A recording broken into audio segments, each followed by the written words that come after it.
மக்களே, இந்த தேங்காய் பாருங்கள், சுபகாரியத்துக்கு வச்ச தேங்காய்.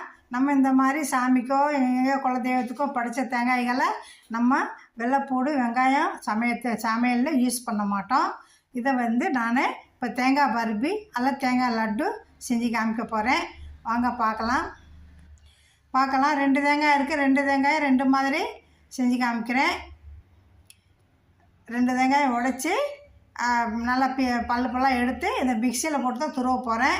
துருவிட்டு அதுக்கு பின்னாடி எப்படி நம்ம லட்டு பிடிக்கிறது பர்பி செய்கிறதுன்னு முழு வீடியோ போடுறேன் பாருங்கள்.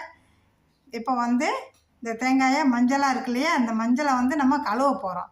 இப்படியே உடைச்சா அந்த தேங்காயிலெல்லாம் இந்த மஞ்சள் பிடிச்சிக்கிறோம். அதனால் இதை நல்லா சுத்தமாக கழுவிட்டு ஓடுற தண்ணியில் கழுவணும். கழுவிட்டு அதுக்கு பின்னாடி உடைச்சி நம்ம தனியாக துருவி அதுக்கு பின்னாடி தான் நம்ம இதை பருப்பியோ தேங்காய் மிட்டாயோ செய்யணும்.